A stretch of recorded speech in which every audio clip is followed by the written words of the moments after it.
am sitting here waiting for someone, so I thought I'd go ahead and film my one tip every musician should know video.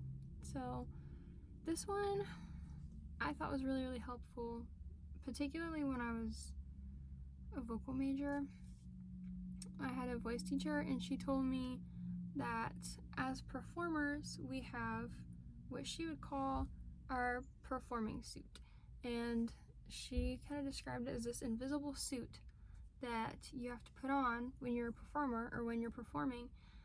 And the reason for that is that performing is really hard in a lot of ways, many ways, but particularly if you're not really secure in yourself and who you are and how you sound. Now, for instrumentalists, you can kind of tweak your playing style to a degree, so it's a little different than just having to accept to a certain degree what your voice naturally sounds like.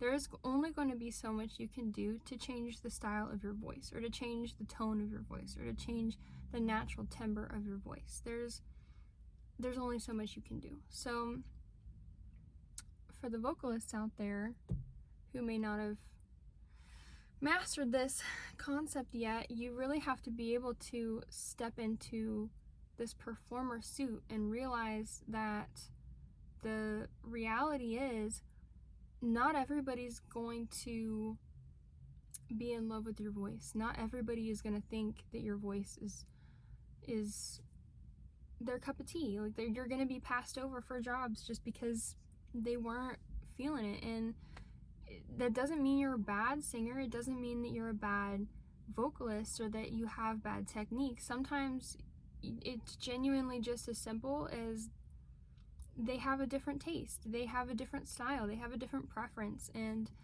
that's okay. That doesn't reflect badly on you. It's gonna happen. It's honestly probably gonna happen a lot more than any of us would like to admit or would like. That's just kind of what it is to be a vocalist, is to put yourself out there over and over and over again and realize that you might get passed over for 10 jobs, but if you keep trying, you're gonna get a job eventually. Like, if you keep working hard and practicing and giving it all you've got, like, you're gonna get jobs. And they might not always pay well, but I mean, people love to remind us that we're not in music for the money. So yeah, the tip basically is just that you have to be able to step into this sense of security, this sense of, God made my voice the way that he wants it. My voice is the way that it is. I have to work with what I've got. And, 9 out of 10, you sound a lot better than you think you do. It's so easy to get hypercritical of ourselves.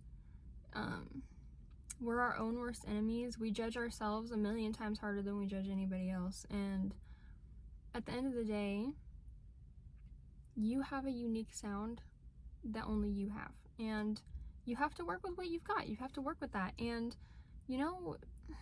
if people decide that they would rather go with someone else because your voice just isn't their cup of tea, whatever, their loss. So that is my tip of the day, is to really lean into and work hard on being confident in yourself and what you have, and develop healthy technique and healthy skills, because there's only so much you can do to change your voice. And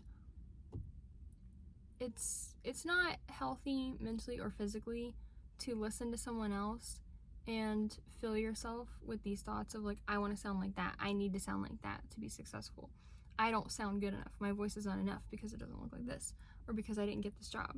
You and your voice are most likely just fine. You just need to keep putting yourself out there and keep trying your best and working really hard. And a lot of times it's also having an awareness of your sound and what your style is, and making sure that you're pursuing avenues that kind of fit into what you're capable of. And that's not a bad thing. It's definitely not a bad thing. It's okay to have an avenue and to stay there. if anything, it gives you more of an identity and more of a consistency within music. So, like, you know, as a vocalist, that's really important. I know that, like, for pianists and for instrumentalists, a lot of times we can kind of work our way into other avenues and fill a void, and that's great. But for vocalists, we really need to kind of have a self-awareness and make sure that we're celebrating our strengths and working on our weaknesses. And sometimes celebrating our strengths is realizing that we have an avenue, we have a style, we have a very specific sound, a very unique sound. And sometimes it's learning to embrace that and make it our own and kind of learn to live in a space where we can be successful. And, you know, I'm learning that, is that I need to live in a space where I can be successful. And if people want to tell me that there's not space for that, I'm gonna make space. And, you know, that's also an option. If you're finding that you're having a hard time finding space for your sound or space for who you are as an artist, make space. Don't try to fit and put yourself in a situation where you constantly feel on the outside and you constantly feel like you have to, like, be someone you're not, when you can make space for yourself. And I would argue that a lot of more people should be making space for everyone to be themselves, because this culture we got going on where we're all trying to be each other and trying to, like, adopt personalities it's not good. Super not here for it. Anyway, that's my one tip every musician should know. Hope it made sense. Bye!